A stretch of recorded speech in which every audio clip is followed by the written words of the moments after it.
Olha, se tem um povo que eu tô garrando um ódio nos últimos tempos, são os crentes. Não aqueles que creem em um Deus que é amor, que tem fé. A fé é uma das coisas mais lindas que um ser humano pode ter. Mas eu tô falando daqueles crentes do sabe? Que pregam ódio, que enganam os menos favorecidos, que matam o marido, que roubam o dinheiro dos seus fiéis, ou que sobem na goiabeira atrás de Jesus.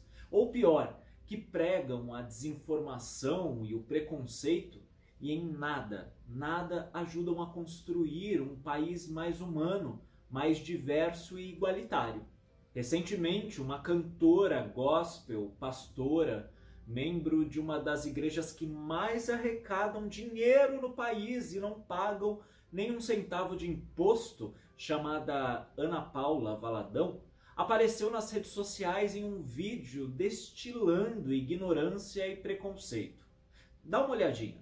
Estão achando que isso é normal, gente. Isso não é normal. Deus criou o homem e a mulher. E é assim que nós cremos. Esse é o padrão de Deus.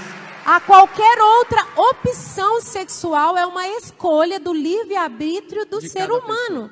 E qualquer escolha leva consequências. E a Bíblia chama qualquer escolha contrária ao que Deus determinou como ideal, como Ele nos criou para ser, chama de pecado. E o pecado tem uma consequência, que é a morte. Inclusive, tudo que é distorcido traz consequência naturalmente. Nem é Deus trazendo uma praga, um juízo, não. Tá aí a AIDS para mostrar que a união sexual entre dois homens causa uma enfermidade que leva à morte, contamina as mulheres, enfim, não é o ideal de Deus. Sabe qual é o sexo seguro? Que não transmite doença nenhuma. O sexo seguro se chama aliança do casamento. Sim, eles ainda vivem dentro da bolha preconceituosa que foi criada para atacar e isolar socialmente as pessoas que eram infectadas pelo HIV nos anos 80. Gente hipócrita que usa a palavra de Deus para segregar e alienar as pessoas. Mas como esse canal é afrontoso e dedicado à informação, à educação, à transformação em um mundo mais bacana para todo mundo se viver, os próximos 3 vídeos do canal são para Ana Paula Valadão e todos os desinformados que pregam o preconceito e alienam uma nação inteira. Vamos combater o preconceito com conhecimento.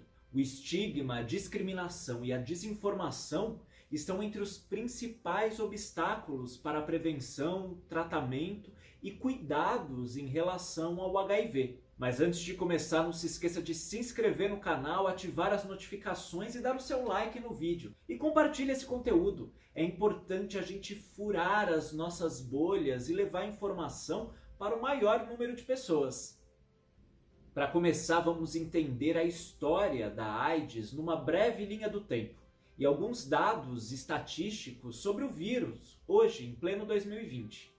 A AIDS surgiu a partir de um vírus chamado SIV, encontrado no sistema imunológico dos chimpanzés e do macaco verde africano. Apesar de não deixar esses animais doentes, o SIV é um vírus altamente mutante, que teria dado origem ao HIV, o vírus que pode causar a AIDS. É provável que a transmissão para o ser humano aconteceu em tribos da África Central, que caçavam ou domesticavam os chimpanzés e os macacos verdes. Não há um consenso sobre a data das primeiras transmissões. O mais provável, porém, é que tenha acontecido por volta de 1930. Nas décadas de 60 e 70, durante as guerras de independência, a entrada de mercenários no continente africano começou a espalhar o vírus pelo mundo. Começaram a surgir diversos casos de doenças que ninguém sabia explicar, com os pacientes geralmente apresentando um tipo de câncer, chamado sarcoma de Kaposi, e pneumonia. Em 1981, uma revista médica americana publica o primeiro caso de um homem jovem gay, que havia morrido de uma pneumonia grave causada por um fungo, capaz de causar a doença apenas em pessoas com imunidade muito baixa. Em 1982, essa síndrome recebe o nome da Síndrome da Imunodeficiência Adquirida, a AIDS, e cientistas suspeitam que a transmissão ocorra pelo sangue contaminado. Nesse mesmo ano, também foram confirmados os primeiros casos, aqui no Brasil. Não se sabia muito sobre a doença, e uma forte campanha midiática de revistas e jornais do mundo inteiro a classificava da doença dos 5Hs: homossexuais, hemofílicos, haitianos, heroinômanos, que são usuários de heroína injetável, e hookers, que são profissionais do sexo em inglês. Os anos de 1984 e 85 foram marcados por uma grande histeria mundial por conta dos crescentes casos da doença, e houve muitas perseguições aos infectados. Devido à falta de dados sobre o assunto e pelo medo do contágio, médicos e enfermeiros recusavam-se a atender aos pacientes que chegavam aos hospitais, geralmente com sintomas já muito avançados. Em 1986, o vírus recebe o nome de vírus da imunodeficiência humana, HIV. A primeira droga para ajudar no tratamento da doença, o AZT, só é criado em 1987. Em 1º de dezembro de 1988, é criado o Dia Mundial da Luta contra a AIDS. E no mesmo ano, cientistas descobrem que o vírus circula no sangue e vai reduzindo a sua imunidade. Assim, muda o objetivo do tratamento, que passa a ser manter os níveis do vírus no sangue baixos. Entre os anos de 1990 e 1992, o laço vermelho torna-se símbolo da consciência sobre a AIDS. Nos Estados Unidos, a doença se torna a primeira causa de morte entre homens de 25 a 44 anos. Diversos artistas famosos e consagrados se tornam vítimas fatais da doença, jogando uma luz de alerta para toda uma geração. Cazuza, Freddie Mercury, Renato Russo, Sandra Brea e tantos outros deixaram os holofotes precocemente. No Brasil, o remédio AZT começa a ser distribuído gratuitamente pelo Sistema Único de Saúde, sempre o SUS. Entre 96 e 97, inicia-se uma nova fase dos tratamentos, através do tratamento antirretroviral, o famoso coquetel. O tratamento era capaz de reduzir a taxa viral a níveis quase indetectáveis no sangue. E com esse tratamento, as mortes reduziram em 40%.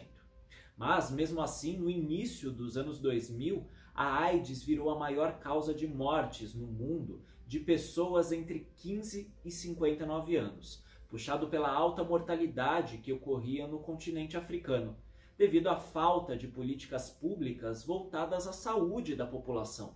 A partir dos anos 2000, com a eficácia dos tratamentos, mudou-se o cenário desolador e brotou-se um cenário de esperança, de viver saudável e com qualidade de vida à espera de uma possível cura. A função do tratamento não é curar o vírus, mas diminuir a quantidade do vírus no corpo, fazendo com que ele deixe de se reproduzir no organismo. Com a medicação ministrada de forma correta, o sistema imunológico não é afetado e a carga viral baixa até ficar indetectável, o que leva entre 2 e 6 meses para a maioria dos casos. De forma mais clara, essa carga viral indetectável, além de proporcionar mais conforto psicológico à pessoa que vive com o vírus, diminui em aproximadamente 95% o risco dela transmitir o HIV. Algumas tentativas de vacina surgiram em 2003 e 2007, mas fracassaram em seus resultados. A busca pela cura da AIDS acompanha toda uma geração, e ela pode estar mais perto do que imaginamos, já que pesquisadores da Unifesp estão com estudos bem avançados e com resultados bem interessantes. Mas isso falaremos no último vídeo dessa série. Infelizmente, o HIV ainda é associado a determinados tipos de comportamento, como visto no vídeo da Ana Paula Valadão. E as pessoas ainda não perceberam que qualquer um pode adquirir o vírus. O HIV é um vírus democrático. ele pega qualquer um. Ele não escolhe quem ele vai infectar. Ninguém está imune. Ao se colocar em uma situação de exposição, você pode contraí-lo. A ignorância da mídia personificou a doença. Câncer gay ou peste gay foram alguns dos nomes que a epidemia recebeu, criando a falsa sensação que a doença afetava apenas os homossexuais. O Brasil apresenta queda nos números de casos e mortes por HIV. Porém, ainda é preocupante a quantidade de novos casos. O principal fator é a falta de informação. Os jovens veem a epidemia da AIDS como algo do passado, ou, graças à eficiência dos medicamentos, algo superado. Mas há outro dado importante que é ignorado por muita gente e fica totalmente de fora das campanhas de conscientização. De 2007 a 2019, segundo dados do Ministério da Saúde, homens heterossexuais foram responsáveis por 58% dos novos casos de infecção por HIV. Quem continua se infectando e infectando especialmente suas mulheres são os homens heterossexuais, que têm comportamentos de risco, que fazem sexo sem camisinha, que não fazem testes de HIV por considerar que é uma doença de gay e que, quando descobrem o HIV, não se tratam. Mais de 80% das mulheres soropositivas foram infectadas por seus maridos. E essas mulheres sofrem ainda mais com medo da rejeição. Um dos principais medos de quem recebe o exame positivo para HIV é ser rejeitado pela família, por amigos, sofrer discriminação no ambiente do trabalho, na academia, na igreja. O primeiro passo para a luta efetiva contra a desinformação é enfrentar a discriminação relacionada ao vírus. Falar sobre o assunto, identificar as lacunas no diagnóstico e no tratamento e dar um fim ao estigma. Isso pode livrar o mundo da epidemia que já matou milhões de pessoas. Eu volto semana que vem para a gente dar continuidade a esse assunto. Tchau!